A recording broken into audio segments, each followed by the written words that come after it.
Bushman Safaris is in the Limpopo province. It used to be called the Northern Province because it's obviously the most northern province of all of them. So it's quite a neat place. It's about 22,000 acre property. And they bought it in about 1982, I think. And in 1986, that's when it started being archery only. So it's been more than 30 years. So we basically take 7 to 8 groups of hunters per year, and that's it. And we only take one group of clients per month. And we center those hunts around the dark of the moon, so when there's no moon.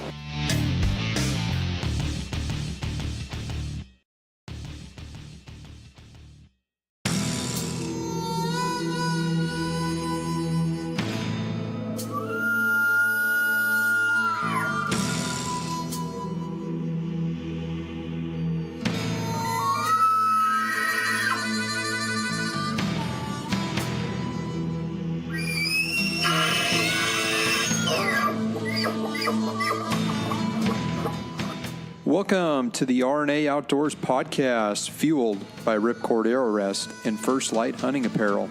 At RNA, we are public land DIY conservationists that love to share our passion for the outdoors. So join us and our team as we interview professionals in the industry to share insight knowledge that helps make hunters and anglers more successful.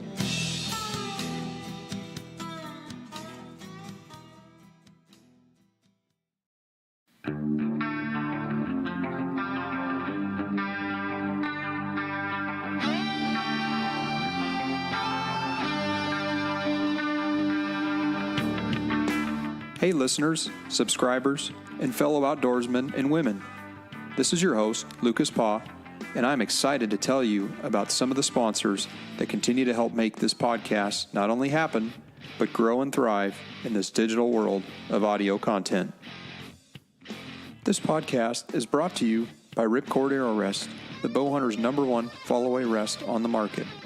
Ripcord is known for 100% full-time arrow containment in their patented drop-dead brake system that eliminates launcher bounce back. Best of all, Ripcord is backed by their rock-solid guarantee. If the original owner has a part break for any reason, it will be repaired or replaced at no charge. And did I mention?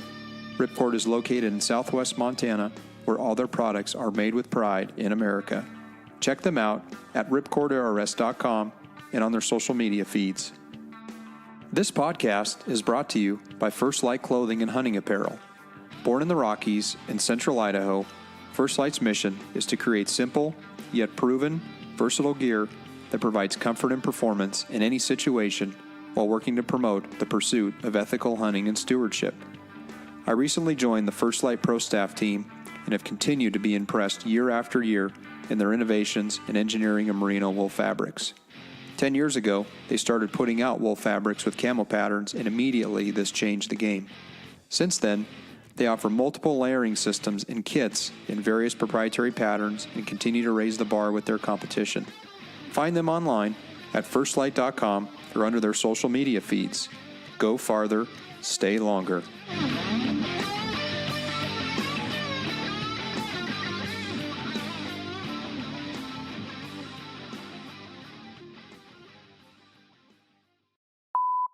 Welcome, listeners, to the RNA Outdoors podcast. I'm your host, Lucas Paw, and coming to you from the trade show floor here in the Wild Sheep Show in Reno, and excited to be here.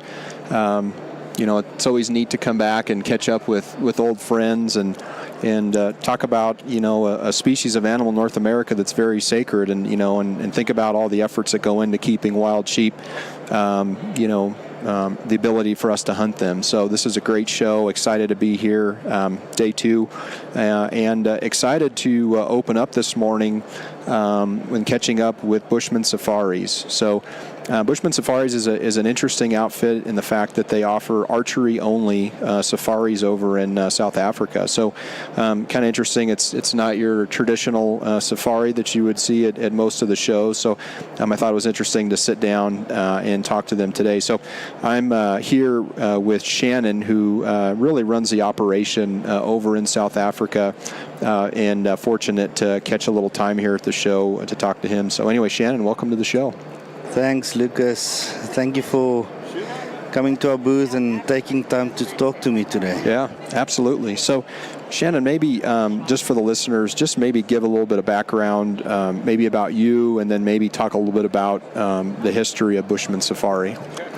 Well, I was raised in a hunting family. My dad has always been hunting, and he used to do a lot of problem animal control next to Kruger National Park, and so yeah, I basically grew up on ranches, hunting, and so my passion obviously developed from a young age. And I'm fortunate enough to have my dad and mom with me on Bushmen. They help a lot with everything. So Bushmen is owned by the Andersons of down in Boise, Idaho, and Travis is here today with me also. Travis and Chris, two of the brothers, always helps me in the booths. They taught me a lot about marketing because I'm a hands-on guy the boots on the ground guy, yeah, right? Yeah. So through the years, we've been with them now for this is going to be our 12th year actually. Okay. But yeah, it's been good. And so Bushman Safaris is, like I said, owned by the Andersons. Roger Anderson, the dad, which is well known in the hunting industry as well. The whole family is also very passionate about bow hunting. Obviously, that's why they decided to buy the property. It's actually 3 ranches, and they put it together and took out all the fences in between. So it's quite a neat place. It's about 22,000 acre property. Okay. And they bought it in about 1982, I think. And in 1986, that's when it started being archery only. So it's been more than 30 years. Wow. That it's been archery only on that big property. That's incredible. So, and when you think about archery only, it is a bit non-traditional, again, because most safaris, they have the ability to allow for archery hunting, right? But generally, it's the dangerous game. So it's the 375s, it's the big caliber rifles. So here you guys are promoting an archery only. It's interesting that you guys are doing that, and obviously have done it now for 30 years and have been successful at it. Yeah, it's quite a privilege actually to be able to do it, and to get the backing of the Andersons, obviously, to do it well, and do it the right way. It's an awesome setup, I must say. My dad always tells the clients, if they get to Bushmen, they like, my dad always tells them, you don't know how lucky you are to book with us. Because he says it's one of the biggest secrets actually out there, because of the way we manage it. We do it totally different, well, not totally, but different in the whole of the operation. We do it different than anybody else in certain things that we do that nobody else does. Yeah. One of those things is, for instance, if you don't mind me going into it. Yeah, more. absolutely. So we basically take 7 to 8 groups of hunters per year, and that's it. And we only take 1 group of clients per month, and we center those hunts around the dark of the moon. So when there's no moon, and obviously the quality of the hunt and the quantity of the trophies and everything that our clients take is just unbelievable. And the SCI World Record Book can vouch for that. Yeah, for sure. So yeah. So the dark of the moon, maybe that's an interesting concept, because that's always seems to be, I wouldn't say controversial, but it's always one of those conspiracies. Like, is the hunting better, with no moon? It's always like, I think about elk hunting stateside, right? If you can line up the dates of the rut in September with no moon, like it kind of was last year, could set up for, an amazing year. But maybe explain a little bit about your guys, what you think the advantage is to that, even in South Africa versus what we see stateside. Well, in South Africa, through the years, the advantage was, you could actually, before we joined the Andersons and being part of Bushmen, they hunted right through the year like everybody else. and they figured out that, hey, actually our best, what is it? Like time frame? Yeah, time frame. Our best time frames are in the dark of the moon by far. The clients just do way better at that time of the month, and they and the success rate was like, easily to see the difference. And obviously because our animals, I'm sure yours are the same. At night, if there's a moon, they go and they drink water, and they're more active through the night. Yeah. So so that really makes a big difference. And like I said, our clients, when they get there, and we do the hunts during the dark of the moon or during no moon, the hunting pressure and everything, because we don't hunt in between that also. We don't hunt 20 days of the month, basically we don't hunt. So the hunting pressure is at its minimum, but the quality of the hunt is at its maximum, actually. Excuse me. So that really makes a huge difference. Yeah, and to think about, you only, book, so many groups a month, because again, your window is 10 days a month. So, there's technically 20 days out of the month where, the animals aren't getting pressured. That's again another interesting concept, because normally it's one group goes out, the next group comes in, right? Yeah. Or it's multiple groups during that time. So again, just very non-traditional, but seems to work very well based on the dynamic of what you guys are doing. Yeah, definitely works well, and we're privileged to be able to do it. Yeah, that's for sure. Yeah. So maybe we'll talk a little bit about, some of the species that you all offer. I know we've got the list here, and again, it seems pretty standard with a lot of the Plains game, but again, a lot of some of your, Big Five game as well. And maybe talk a little about the species, and then what types of seasons maybe be best versus, not as maybe good based on the time of year that you guys would have hunters out. Okay, well, on Bushmen, we have most of the plain game species on that one area. So that also sets us apart from some of the other outfitters that has to drive around the whole time with their clients, going from one area to the other area, and wasting time basically, And but yeah, we're fortunate enough to have most of the plain game species on that one area, and then we also have buffalo, so which makes it nice. Yeah.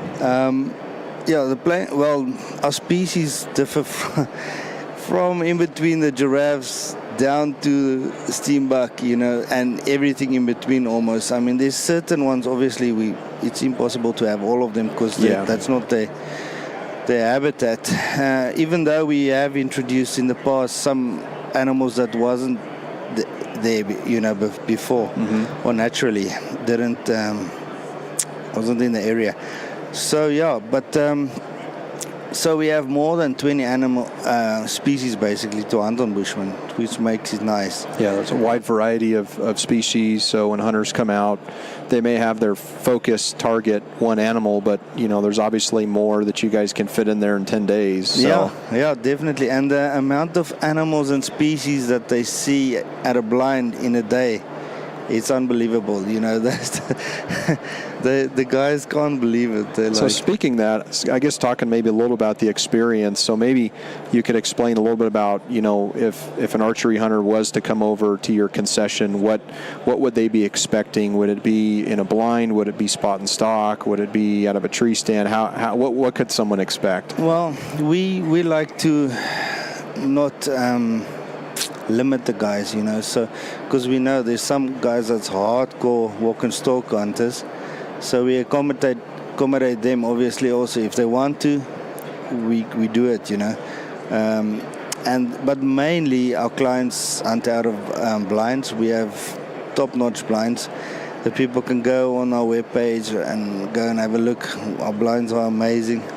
We really spend a lot of time, effort, and money into making it the best bow hunting area in South Africa. I mean, in Africa for that matter. Sure. And I know there's a couple of others outfitters out there that also does an amazing job. I'm not degrading anybody, but we really the effort and everything we put into Bushmen is just unbelievable, and the way we manage it, like I said. Yeah. the Dock of the Moon hunts, having most of the species on one area. A lot of those things that really makes a big difference for our clients. And our clients, I guess that's why we have more than 80% return hunters, because we become almost like family. And my parents and I, we're so laid back and just relaxed, and it's the clients, most of them says it's the best thing that ever happened to them. Yeah, that's neat. I mean, so yeah, obviously the brand sells itself, and if you can have a retention rate like that where people want to come back, clearly their experience was very positive. So just a couple questions for you back on the species topic. So, clearly, I'm looking at a lot of the plains game thinking, I'm sure your standard archery setup, 65, 70-pound bow, fixed broadhead, as maybe a heavier arrow makes sense. But, as you start getting into stuff like eland, kudu, and buffalo, does that change the dynamic of what a hunter should bring in their preparation to come and archery hunt on your guys' property? No, the main ones that really changes the dynamics or whatever is that you have to have a minimum weight or a minimum kinetic energy of 80 pounds is the giraffe and the buffalo. The rest of our plain game species, whatever works for you here in America, will work there. Yeah. Whatever. It's I know in certain areas in America they have a lot of laws concerning mechanical broadheads or whatever, but I at least try and be ahead of time when I talk to our clients to figure out what they're using and to try and just give them my opinion and see where it goes. But mostly I just tell them whatever works for you here, whatever I've been working for you through the years will work in Africa. It's mainly the first-time hunters, bow hunters, that I really try and coach and help them to choose the right setup, to do better, Yeah, so if someone had a buffalo on their list, I mean, they would likely have to have a little bit different setup, heavier arrow. Definitely. Heavier limbs on the bow to make sure that they would have the penetration necessary to put the animal down. Yeah, definitely. Luckily, the newer model bows are so amazing. You can't believe it, the technology that went into them. But yeah, still then we really go into detail with them, the broadheads, the arrows, everything to make sure, and even the tuning of the bow, and even when they get to Bushmen, obviously we go through all of that with all the clients. Yeah. But especially with the big 5, because if the bow is a little bit off tune, then the arrow doesn't, obviously do the work as well as it should. Sure. So, but we've been very, very successful with the giraffes and the buffalo, actually. And I guess it's because we really spend quality time with the clients, making sure the setup is right. Yeah. I think that making sure they know the shot placement, where to shoot the animals. That's a big thing. Yeah, that's important. Yeah. I can imagine that, a buffalo's probably got a pretty tough hide. So, I mean, I'm sure, making sure you have, heavy front of center, higher front of center so you can get good penetration is important. Oh, and the big thing about the buffalo and the giraffe is their ribs. That's so tough and so thick and everything, and the angle of the shot. And I mean, there's so many things that we spend time with the clients on. Yeah. Like I said, we've been blessed. Our clients have done well so far. Yeah, that's neat. Yeah. Shannon, maybe explain a little bit about, I guess, the seasons. Obviously you said you guys book throughout the year, but, what, in your opinion, would be, the best time to go, and maybe based on that, what type of weather could they expect for an archery hunt? Well, we actually, like I said, we only take 7 to 8 groups of clients annually. And we tend to start our hunt season between March and April, depending on the rain pattern. But March and April, or the dark of the moon. Obviously, if it's in the beginning of March, we might not hunt in March, because our rain season stretches from more or less November to February, March.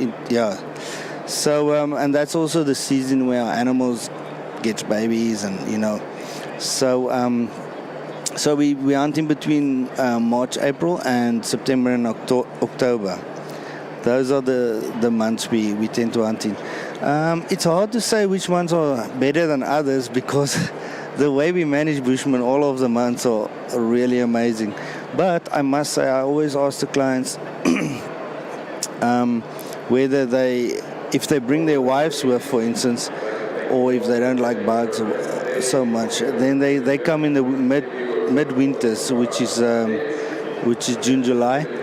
But normally our rat seasons, it's end of March, end of April, beginning of May, or through May. That's our rat season. So that tends to be good time also for the guys that really are into hunting big trophies, because obviously, in America it's the same way. It's and then at the end tail of the season, it's very dry again in South Africa, because, like I said, no rain basically until October, November. So that time is also good because the animal tend to come to the water more frequently than normally. So yeah, it's a tough one. It depends on personal preferences and whether they, like I said, whether they can handle the heat sometimes in the beginning or the end of the season, because it can get hot still. Yeah. And in the proximity of where you're located, I know we've said South Africa, but maybe explain a little bit about where in South Africa the concession is. Okay, so Bushman Safaris is in the Limpopo province. It used to be called the Northern Province because it's obviously the most northern province of all of them. And for many people, it's considered the best hunting area in South Africa, the Limpopo province, all in all. So, we are situated up north on the western side, close to the Botswana border, actually. So it's the habitat there. It's the range is quite big, so there's different habitats, which makes it nice. But it's almost semi-desert, almost, but not totally. I mean, it's brush. It looks a lot apparently like some of the areas in Texas. Okay. So yeah, that's more or less how Plains, it looks. But maybe higher desert type area climates. It's not totally desert. Obviously, there's grass everywhere, but it's a little bit drier, which makes it good for the bow hunting also. Yeah, absolutely. And when it's drier, they may hit up around water. That may be where they stay. So which makes it an advantage for a bow hunter. So definitely. Yeah. Cool. So let's maybe talk a little bit about, I guess, you've talked a little bit about the experience, but maybe break down. So I'm a guy looking to do a hunt in Africa and I want to do archery. I mean, maybe break down, what a hunter would expect. And I guess that could range from everything from traveling to the lodge. What would they expect at the lodge for food and so forth and stuff like that? Okay. So, well, firstly, I want to say, from my perspective, I wish Americans would use sources like the SCI World Record Book and that more, because just to educate them more in which is the better places to go to. I mean, because you work hard for your money, so you want to go to the better places or one of the best places, obviously. So that's one thing we wish. Even if you aren't in the States, I'm sure you guys do it. But I don't know why it's as if they don't really do it for South Africa. Otherwise, we would have been booked up in 5 years in advance, maybe. Okay, but to come to your question. So Bushmen, after the clients arrive on Bushmen, well, I greet them. I get them at the airport, and we have a nice bus. It's about 4 hours drive north from the airport. And so our lodge is quite comfortable. It's an older lodge. I mean, it's been running for 30 years plus, but we really upgrade it every year, and the clients love it. It's really a nice lodge. And my mom does all the food in the lodge. Our clients always afterwards, they're like, how much weight do they average gain? Honestly, I don't know if there's one that hasn't gained weight there. Yeah. So we had a client, they first went to Egypt to look at the pyramids before they came to Bushmen, and he got a bug there, a stomach bug. I promise you, even he gained weight on Bushmen. So there's no one's going hungry there. No, that's for sure. Definitely not. And we use a lot of venison, obviously, and it's the clients are just crazy about it. So, and my mom actually set up some of the recipes for them to take home if they want to. That's neat. Yeah. So a lot of times they'll post, "Hey, we tried Lydia's this or that." Sure. But so. When the clients arrive on Bushmen, obviously, mostly it depends on what time of the day they arrive, but we like to have them all come with the same flight, and we normally use Delta. So they all come late afternoon, and I drive up to Bushmen, and we have a late dinner that evening. And the following morning, we don't wake up too early, obviously, and then we go to the shooting range, and we set up the bows and make sure everything is on target, and then I basically go through our trophies. We have a nice trophy room that I take the clients through and help them with, and go through the judging of the trophies, and just educate them so they understand what they're getting into. Yes, and obviously shot placement, since our animals' organs are a little bit forward and low compared to your animals' organs. That's one of the biggest things, because if a guy is a long time bow hunter in America, they tend to shoot where they know where to kill your animals. First time clients are easy to tell, because it's like right here, they don't know, and then they don't know any different, right? Definitely, yeah. But so I go through that and everything, and after that we'll head out and take the clients out to the blinds, and then mostly when what we do is in the blinds, the clients, if they shoot animal, they radio us in, and then we depending on where the shot placement is and all of that, depending on that, we come maybe an hour late or half an hour later. Give the animal some time to expire if needed. Definitely, yeah, definitely. So, and then after that, we retrieve the animal, take pictures and all of that, and then either put the client back in the same blind or one of our other blinds, because we have like 17 different blinds. Wow. So, and some elevated and some pit blinds, and so it makes it very convenient. Even if the wind blows, say from the south, some of our blinds are better, depending on what direction the wind blows also. And we also use the ozone machines in our blinds. All of our clients, everyone gets the ozone machine, which works amazing. From a scent standpoint? Yeah, to help with their scent. And also all our the washing, the laundry gets done every day. And all of that also is scentless soap, and even in our showers, there's also just scentless soap. So all of that to help the combination to get the most out of the hunt, obviously. Sure. And that's so important. I mean, some folks will say, scent's not a big deal. And for some animals, that's true, because their sense of, their sight might be better than their sense of smell. But generally, most animals, can smell much better than we can. And, if you're not wearing fabrics that may hide some of that, I think like wool and some other, synthetics, scent is so critical, especially when you're 20, 30, 40 yards from an animal. So. Oh, definitely. That's neat that you guys do that. Yeah, in bow hunting, it's a big time. And in our blinds, all of them inside are black, painted black. So, so that helps with the animals to not see our clients, obviously. But yeah. Really neat. So, looking at just here at your guys' flyer, this probably look like your show flyer here. So, your guys' package includes 10 days hunting, 5 trophies assorted. And maybe you can just talk a little bit about, that hunter's package and kind of some of the animals that are provided within that. Yeah, we just give a basic frame for the clients to work on, but we don't limit the guys. It's a package, but it's not really a package, since we don't limit you. After that, whatever you hunt, we just add on to that. That's just a basic outlay to tell you what you can get, and it includes the 10 full hunt days and the 2 days coming and going from the airport, all your food, beverages, drinks, the guiding service, your skins, preparing them and taking them to a taxidermy.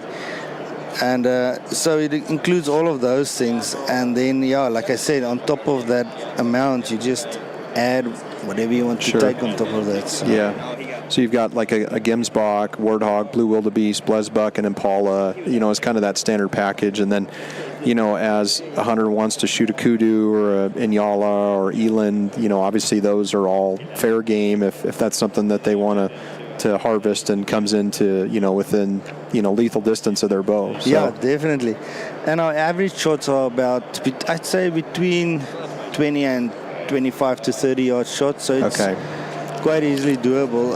But it's still the adrenaline that pumps and everything. It's not just... No question. Yeah, it's not just shooting. It's real hunting. I've always said when you lose that adrenaline or lose that rush, right, it's probably time to go do something else. Yeah. Because, even on gophers and squirrels and wild pigs, we shoot a lot of those in California.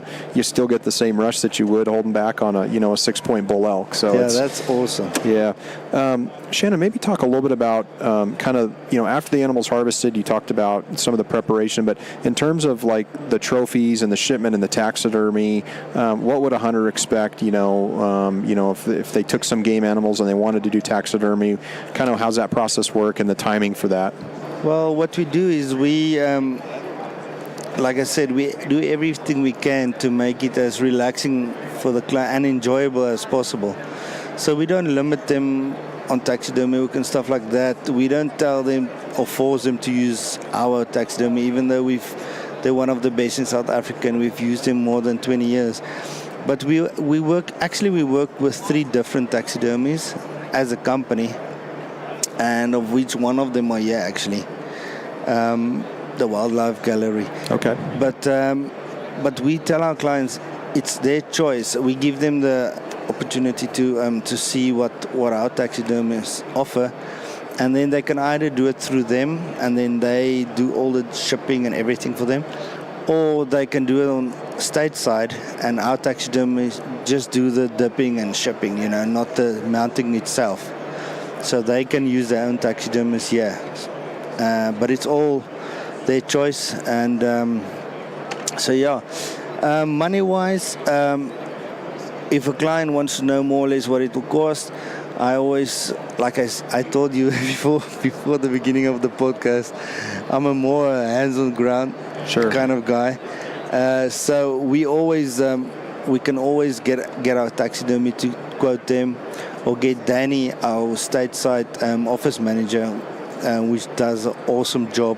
Actually, even also with helping the guys booking the flights, everything. She's amazing. I mean, helping with everything before the hunt and after the hunt even. So that makes it convenient that we have a stateside office. Yeah, and then if someone wanted to have the taxidermy work done back in the States, do you guys get all that prepared and ready so that can be shipped and then sent over as well? Yes, what we do is we take the skins and the capes to our taxidermy, and they basically just dip it, and it has to go through that process. Fish and Wildlife, I think, forces them to do it, and then they ship it. And on average, if they only ship it, it takes about half a year or 6 months to get to the States and everything done. But if they do the taxidermy work, it might take a year or so. It depends. It depends on how many things and what they want to do. Which is pretty standard, I think. Overseas, if you have them done there, it's probably 12 to 14 months, and then the shipping. If you have it shipped on an airplane or shipped on a boat, depending on how you do it. So definitely, that's probably about right. Shannon, if you could think about a hunting experience that sticks out to you, maybe it was a client, maybe it was an experience, personal experience with a client. Is there anything that jumps out at you? I'm seeing you smiling, so there's probably something that's interesting that's happened in your guys' outfit.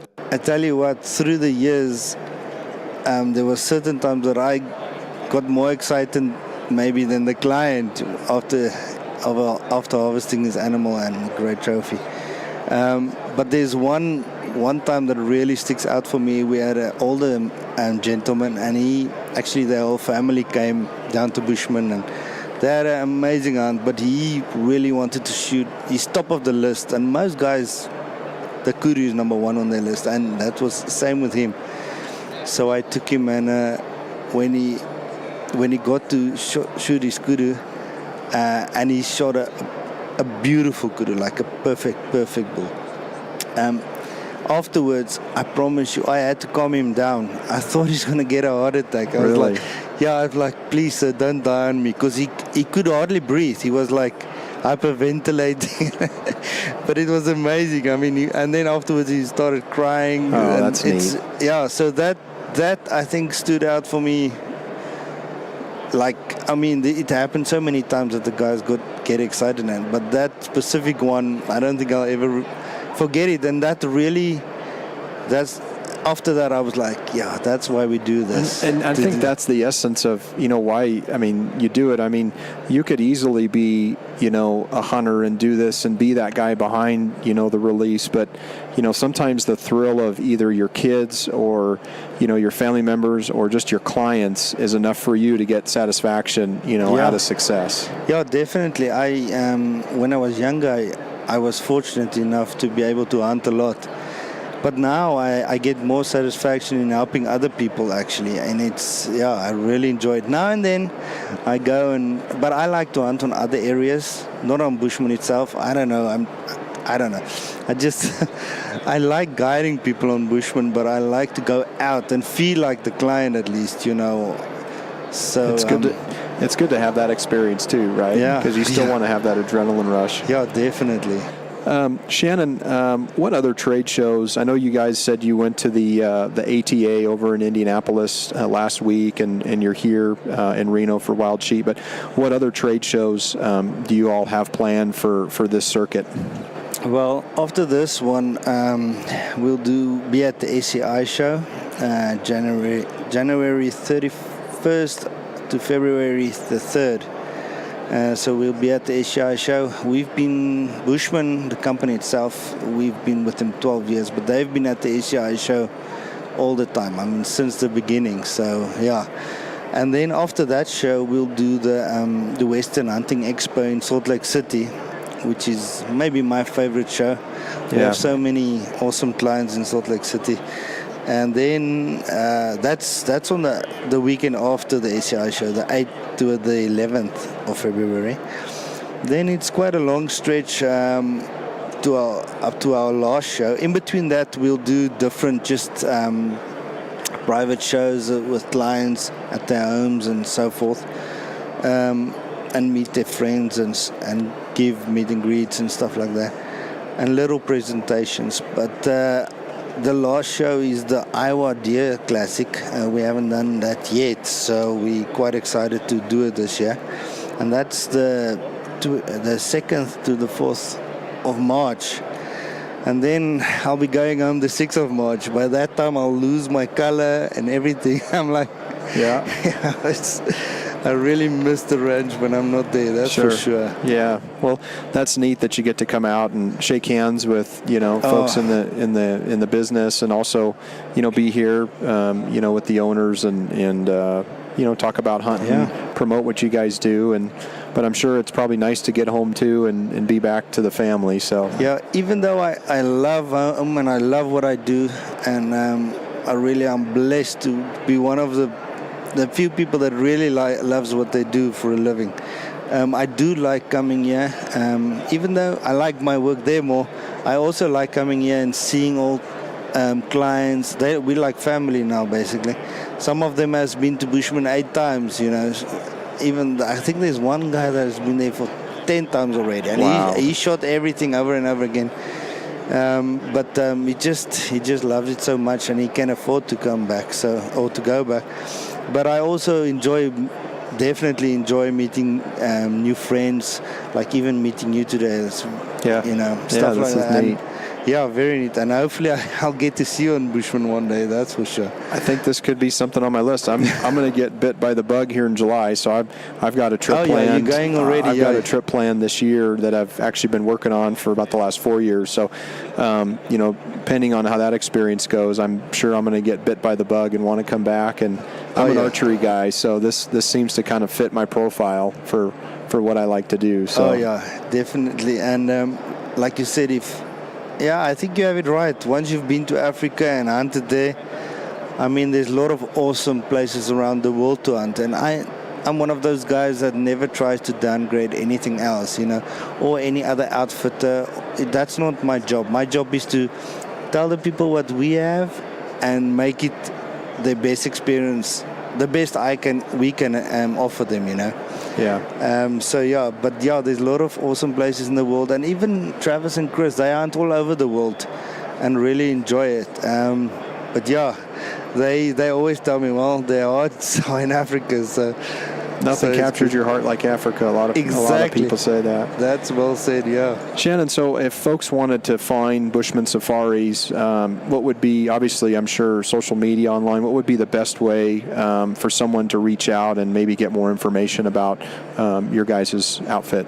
Well, like I told you, what's really nice also about Bushman is that we have a stateside office, and so it's easy to get hold of us through the web page, www.bushmansafaris.com, or follow us on Instagram, or even Facebook. I mean, I personally, if I wasn't a guide or a professional hunter, I would have maybe been a photographer, because I really have passion for that.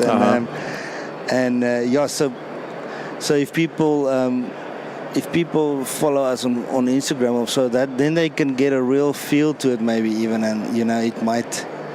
Yeah. Then they might know exactly how it is, and And that's I think the beauty of obviously there's the goods and the bads to social media, but good photography on some of the pages is, I think, tells a story from a not only professional standpoint, but it also enables people. Most people are visual learners, so if they can see what that experience is like, through the website or through social media, that may be enough to get somebody to want to come and hunt there, right? So yeah, definitely.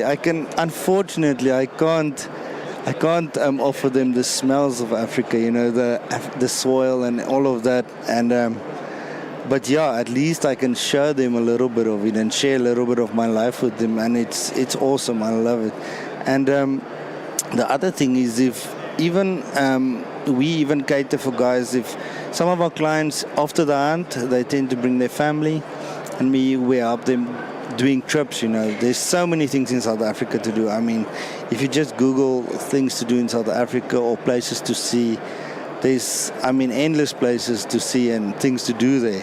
So we also do that. We do take people out, and we work. If we can't do it ourselves, we work with a great company that does it, that takes people on tours and photographic safaris and all of that. So that's another thing we offer to our clients, which is nice. Yeah, that's neat. Well, Shannon, I do really appreciate your time. I know time is gold here at these trade shows, and I'm just fortunate to be able to carve out a little bit of your time. But again, I wish you well here in your stay here in the States. It's obviously you've been here, for a little while. You get to head over to Las Vegas, spend some time over in Vegas. So hopefully that treats you well, and even beyond that, just luck, with Bushman Safaris, and obviously, want to wish you guys well in your future, and look excited to see more photos, excited to hear more about what you guys are doing, and I'll be at the Western Hunting Expo, so come by and shake your hand and catch up with you then, and maybe one day come out to South Africa and hunt next to you. That'd be neat. Yeah, like I said, it's so nice to meet you also, Lucas, and thank you also for taking the time and coming here and spending time with me, and your passion for bow hunting really, and obviously what we were doing on social media and all of that, and that really encouraged you also, I guess, to come and talk to me, and I appreciate it. It's very nice. And absolutely. Looking forward to see you there in Salt Lake again. That sounds good. All right, Shannon, we'll take care, and thanks, listeners, for tuning in, and we'll catch you guys for another show on the RNA Outdoors Podcast.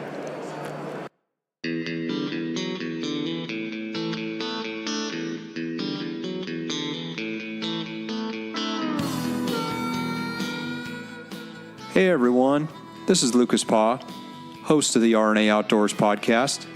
Please please check out Podbean and iTunes.